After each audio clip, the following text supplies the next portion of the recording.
जाए तुम गांधी का वंशज है, तुम गांधी का वंशज, जिस कहा जाए तुम गांधी का वंशज है, तुम गांधी का वंशज, जिस बात कर, आप गांधी के वंशज है, शर्म होनी चाहिए आपको।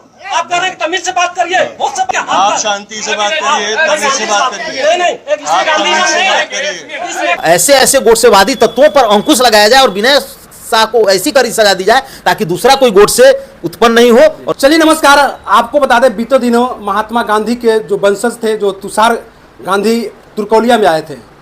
ऐसे वीडियो वायरल के आधार पर हम आपको बता रहे हैं कि तुर्कौलिया में जब आए थे तो उनको, उनके वंशज को जो तुषार गांधी थे उनको अपमानित किया गया था। अपमानित करके उनको भद्र गालियाँ दी गई थी। उन्हीं के विवज में जब ये मेरे साथ समाजसेवी मनोज कुमार जी हैं, जिनको जब पता चला, इन्होंने FIR दर्ज किया है कोर्ट में। अब इनसे कुछ जानकारी लेने की कोशिश करेंगे कि आपने FIR दर्ज किया जब महात्मा गांधी के वंशज को अपमानित किया गया, गाली गलौज उनके साथ किया गया था। सबसे पहले मेरे चैनल में सर आपको स्वागत है। सर आपका भी और आपके चैनल के सभी दर्शकों का बहुत बहुत धन्यवाद, आभार।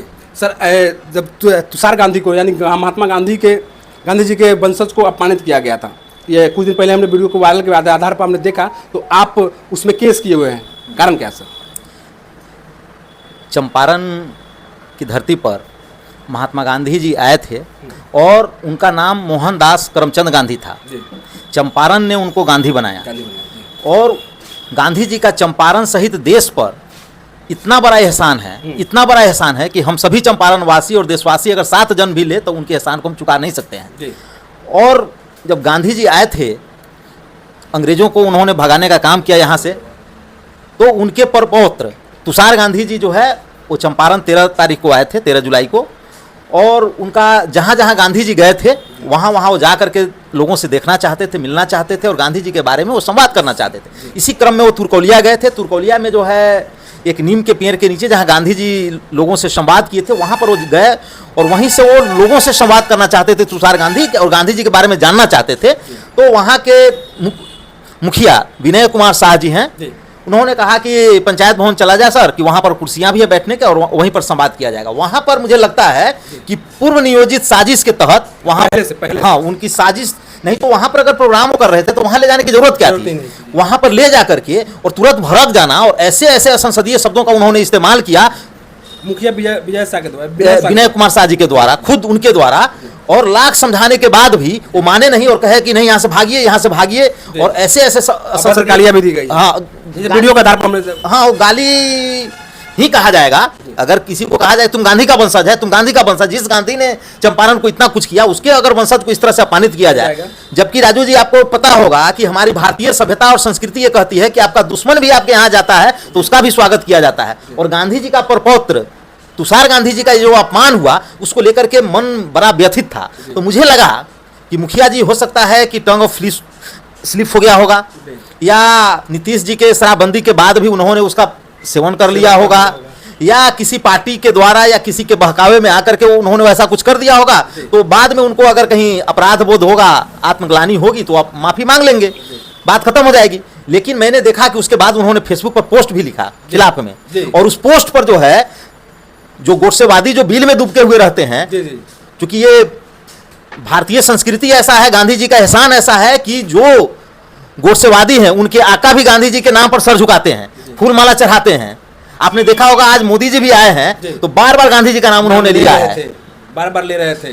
ठीक है, तो वो गोडसेवादी हमेशा डूबके हुए रहते हैं, बिल में छुपे हुए रहते हैं। लेकिन उनको जब मौका मिला तो आकर के गांधी जी के बारे में और गांधीवादियों के बारे में ऐसा ऐसा अनर्गल प्रलाप किया। और जो कमेंटी मैंने देखा तो मुझे लगा कि नहीं, गांधी जी शांति के पुजारी थे, वो शांति चाहते थे। और इस तरह से गोडसेवादी जो है लगातार इस तरह से करेंगे तो हो सकता है चंपारण में और देश में अराजकता की स्थिति आ जाए, अशांति की हो जाए। तो इसके लिए मुझे लगा कि नहीं, हमें, गांधी जी कहते थे कि सत्य और अहिंसा तुम्हारा हथियार है, और आज के आज़ादी के बाद संवैधानिक रूप से जो है न्यायालय में जाना हमारा अधिकार है। तो इसलिए हम न्यायालय के शरण में गए और माननीय न्यायालय से मैंने मांग किया कि मात्र विनय कुमार शाह मुखिया की बात नहीं है, ये हाँ ऐसे ऐसे गोडसेवादी तत्वों पर अंकुश लगाया जाए और विनय शाह को ऐसी कड़ी सजा दी जाए ताकि दूसरा कोई गोडसे उत्पन्न नहीं हो और गांधी जी और गांधी जी के वंशजों का अपमान न कर सके। सर, आपने FIR किया, सर FIR करने का तो कारण सोच हो गया कि उनको सजा मिलना चाहिए। मुखिया जी कभी आए आप लोगों से माफी मांगने? सर, व्यक्तिगत रूप से जो है हम लोगों से वो माफी नहीं मांगे हैं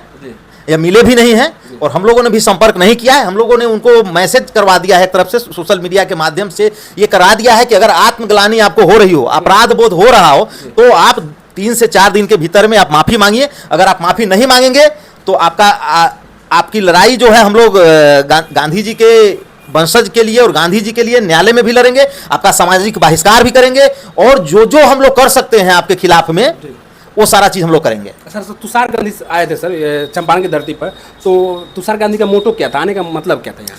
देखिए, तुषार गांधी के आने का 2-3 मोटो था। एक तो तुषार गांधी का मोटो ये था कि वो चाहते थे कि चंपारण में आए, पहली बार वो आए भी थे, और उनका ये था कि जैसे हम ही लोग हैं कि हम लोगों के पूर्वज अगर कहीं गए हुए होते हैं और कुछ अच्छा काम किए होते हैं ना, तो हमें लगता है कि हमको वहाँ जाना चाहिए, देखना चाहिए कि हम लोगों का पूर्वज का नाम क्या है, लोग किस रूप में जानते हैं। तो चाहते थे कि जानकारी ले कि यहाँ गांधी जी के प्रति लोगों की कितनी श्रद्धा है, कितना क्या है, वो जानने के लिए आए थे, पहला। दूसरा, उनका ये उद्देश्य था कि जो हमेशा जो सत्ता है, सत्ता को बदलते रहना चाहिए। उनका ये उद्देश्य था कि वो लोगों से जानना चाहते थे कि क्या कारण है कि हमेशा एक ही व्यक्ति के हाथ में आप सत्ता देते रहे हैं। जैसे अगर आपने जो है राजद के सत्ता दिया तो 15-20 साल तक उसी को सत्ता दे दी आपने। अभी नीतीश कुमार जी को आपने सत्ता दिया तो 20 साल से नीतीश जी ही चला रहे हैं। मोदी जी को आपने सत्ता दिया तो 10 साल से मोदी जी ही चला रहे हैं। तो वो लोगों से जानना चाहते थे कि ऐसा क्यों, क्योंकि सत्ता, अगर आप चाहते हैं कि सतत विकास हो, देश का, समाज का विकास हो, तो सत्ता बदलते रहनी चाहिए। जिस तरह से तवा पर रोटी जो है वो बदलते रहने चाहिए, नहीं पलटिएगा तो जल जाएगा। पानी एक जगह अगर स्थिर रह गया तो वो सड़गल जाएगा, दुर्गंध आएगी। पान का पत्ता एक जगह अगर रख दीजिएगा तो सड़ जाएगा। इसलिए वो जानना चाहते थे कि सत्ता बदलती क्यों नहीं है, क्योंकि सत्ता एक ही आदमी अगर लगातार सत्ता में रहेगा तो अहंकारी हो जाता है और सत्ता का दुरुपयोग करने लगता है। तो सत्ता बदलते क्यों नहीं है, ये जानना चाहते थे वो। दूसरा, हम ये बताना चाहते हैं कि आखिर गांधी जी के साथ ही ऐसा क्यों होता है। आपको जैसा कि पता होगा कि राणा संगा जी के बारे में जो है माननीय सांसद जो है रामजी लाल सुमन जी ने कुछ बातें संसद में बोली, उसको लेकर के क्षत्रिय समाज पूरा रोड पर आ गया। अभी कुछ दिन पूर्व आपने देखा होगा ब्रह्मेश्वर भूटिया जी के बारे में राजद की प्रवक्ता सारिका पासवान जी कुछ बोली तो पूरा ब्रह्मर्षि समाज रोड पर आ गया।